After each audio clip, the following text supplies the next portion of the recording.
Então, em 1562, foi criado aqui, foi instalado aqui, 3 padres se instalaram aqui nessa região e começaram aquele trabalho que nós conhecemos na história como catequese, né? Entre os índios e os recém-chegados, e esses padres recém-chegados e mais, para um aprender a língua do outro. No início, lá por volta de 1600 e alguma coisa, já tinha chegado, já tinha vindo de Portugal outros colonos, inclusive vários africanos que chegaram justamente com o objetivo de colonizar a terra. Já tinha sido construída a primeira parte dessa igreja. Se a gente observar a estrutura dela, a gente vê que ela tem como se fosse 3 capelas. Essa menor, essa outra e mais uma outra mais para frente. A gente observa que ela foi construída por etapas e ela ainda não foi concluída. Inclusive, quando o pessoal do IPAC aqui esteve fazendo um levantamento para ver a possibilidade de tombar, eles concluíram que a obra não foi terminada. As 2 torres laterais, a gente só vê lá fora, né? Chamado frontispício, eles não foram concluídos, justamente porque a coroa de Portugal não pagou o que deveria pagar. Essa terra tem muita história.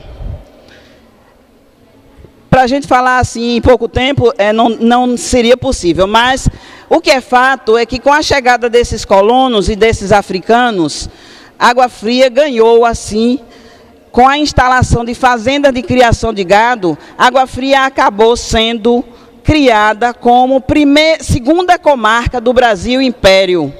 Comarca.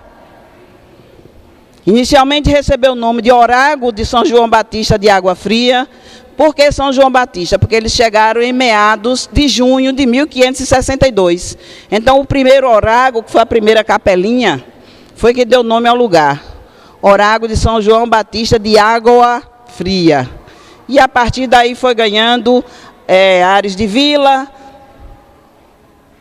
foi Orago, arraial, vila, freguesia. Freguesia equivale ao que hoje a gente chama de paróquia.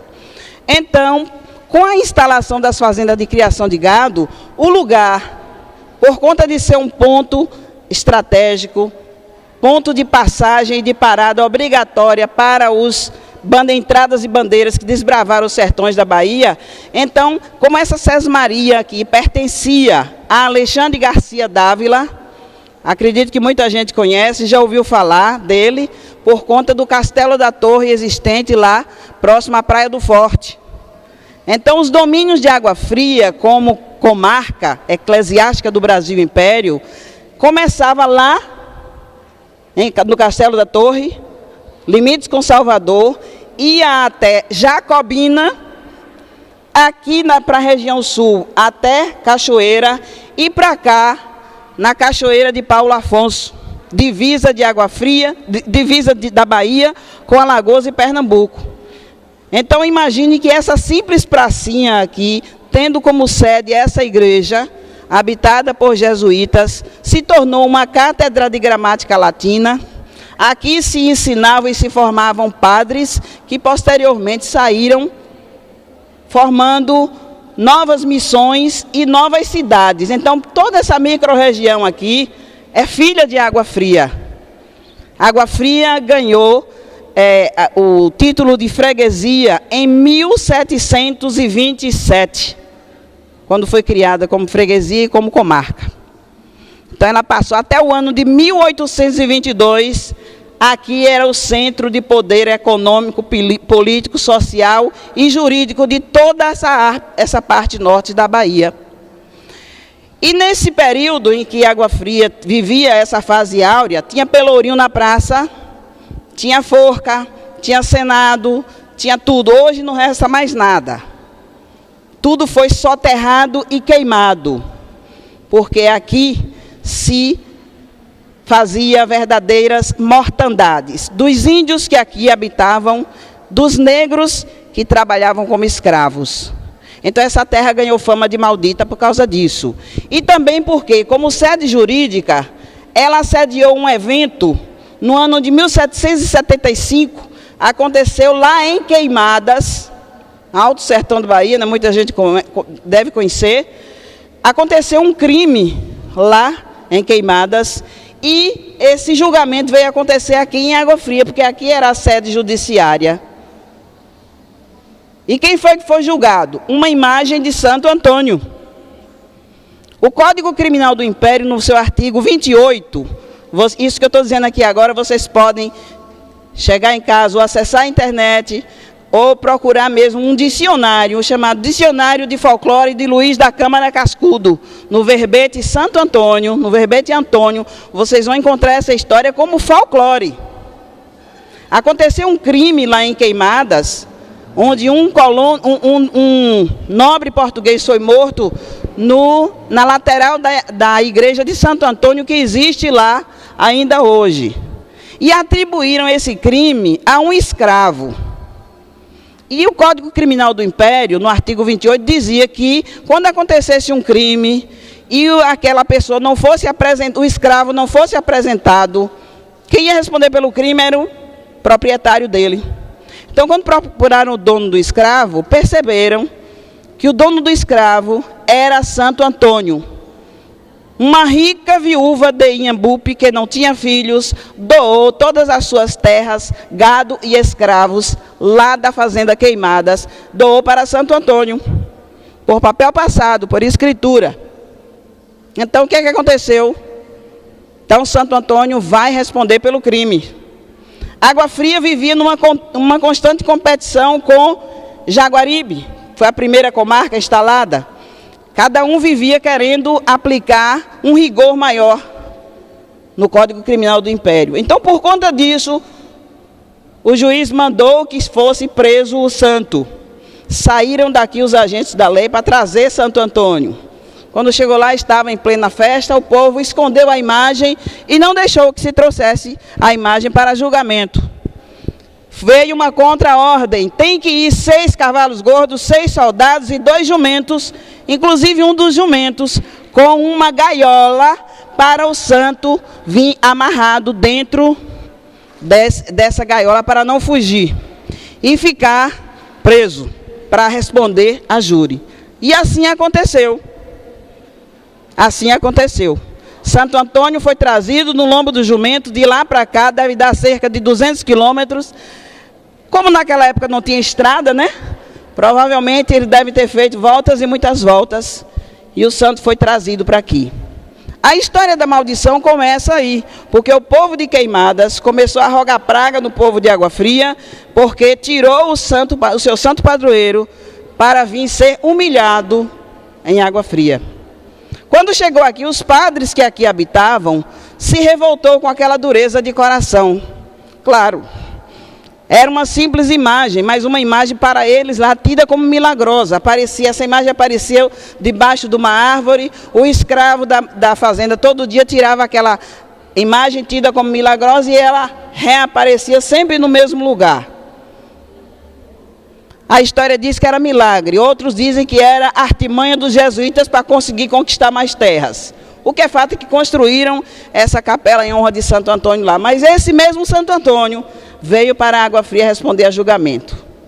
Ficou preso, entre aspas, né, incomunicável, por 30 dias, que foi o tempo que eles providenciaram o julgamento. Como os padres na época se revoltaram, uma dessas janelas que tinha uma tribuna lateral, tipo aquelas que estão ali, mas foi retirada porque apodreceu, então Santo Antônio foi colocado, foi exposto, se construiu uma grade de ferro e se colocou ele aí, para todo mundo que passasse visse o rigor da lei que imperava em Água Fria. Teve 3 audiências com juiz, com promotor, com advogado de defesa, com advogado de acusação. Os padres da época conseguiram que ele não fosse para a penalidade máxima, que seria a forca. Segundo os arquivos da nossa arquidiocese, 3.845 pessoas foram enforcadas aqui em Água Fria. Enforcadas. Fora os negros que morriam ali nessa praça, amarrados ao pelourinho, de tanto serem maltratados. Existe uma lenda de que atrás desse altar-mor tinha um túnel onde os padres conseguiam esconder aqueles que conseguiam fugir, ou do suplício, da forca, ou mesmo do pelourinho. Se é verdade, nós não sabemos, porque como são muitos séculos atrás, provavelmente foi soterrado. Eu, quando comecei a trabalhar aqui, em 97, eu trabalho ainda no cartório, e numa rua subindo aqui. O que é fato é que existia uma rachadura que saía daqui de trás da igreja, atravessava inclusive o cartório, uma espécie como se fosse uma coisa bem fofa, e que provavelmente essa história tem um fundo de verdade. Na década de 80, se encontrou aqui na igreja muitos corpos mumificados, que o pessoal chamava de couro seco, muitos ossos, que foram todos queimados em praça pública. O pelourinho foi queimado, a forca foi derrubada, foi soterrada, porque a forca daqui ela tinha um mecanismo de guilhotina. As pessoas de idade, as mais velhas, que tinha pessoas até de mais de 90, quase 100 anos, elas contavam que além da forca, né, aquele cadafalso, existia uma espécie de fosso cheio de pontas de lança.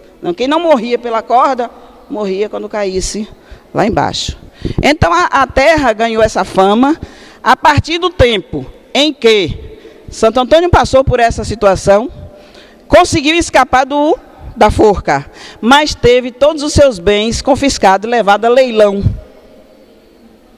Vocês podem encontrar referências sobre isso lá na seção de livros raros da Biblioteca dos Barris e na Fundação Clemente Mariani, numas cartas de Tobias Barreto a Silvio Romero. Inclusive, ele cita o nome do juiz que proferiu a sentença, que, na verdade, quem assassinou o nobre português foi outro nobre português. Atribuíram o crime ao escravo para acobertar a coisa. Então, a corrupção no Brasil, é antiquíssima. Começa com a carta de Pero Vaz de Caminha, né? Quando Pero Vaz de Caminha, depois de descrever a terra maravilhosa que ele encontrou, pede então para que o rei de Portugal permita que o seu genro, que estava condenado e morava e vivia lá numa ilha, viesse para o Brasil. Infelizmente a nossa linhagem é essa, né? A gente descende desse povo. Então, por conta dessa situação toda, diz que os padres daqui foram embora sacudindo a poeira dos pés contra as pessoas. Consequentemente, o lugar começou a morrer. Começou a perder a sua condição de centro de civilização. Começou a perder todo o poderio social, econômico e jurídico que tinha. Ao ponto de, em 1822, vir um embargo imperial destronando a água fria de toda essa situação. Então, quando a gente se refere, eu vejo aqui muitos de nós, aliás, talvez a grande maioria, sejamos todos tidos pela nossa história como pardos, né? Somos pardos, porque temos essa descendência, ninguém quer ser negro e ninguém quer ser branco, então estamos no meio termo. E por conta disso, a história nos fala, aqui nessa igreja, sabemos do que aconteceu com muitos negros que vieram lá da África e deram o seu sangue e o seu suor aqui. O dono da fazenda de criação de gado que existia aqui, chamado João Peixoto Viegas, esse cabra, além de ter conseguido dizimar toda a tribo de tapuias que habitava essa terra aqui, uma tribo pacífica, mas que praticava antropofagia. Não eram canibais, mas eram antropófagos. Eles se alimentavam de carne humana. Se ele visse você, ele achasse bonito ou corajoso, ele queria ser como você. Então, para ele, o remédio era comer a carne, né? Então, esses índios foram dizimados por esse homem, João Peixoto Viegas. Ele dizimou os índios e os negros também, marcando-os a ferro, como se marca o gado. Algumas pouquíssimas pessoas índias conseguiram fugir para o tabuleiro e foram pegas no laço para se tornarem amantes de muitos deles. Nós ainda temos alguns descendentes desses tapuias.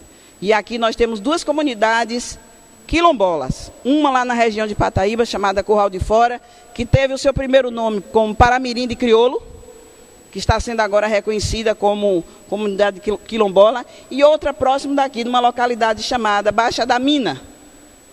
Aí você olha e diz assim, mina de quê?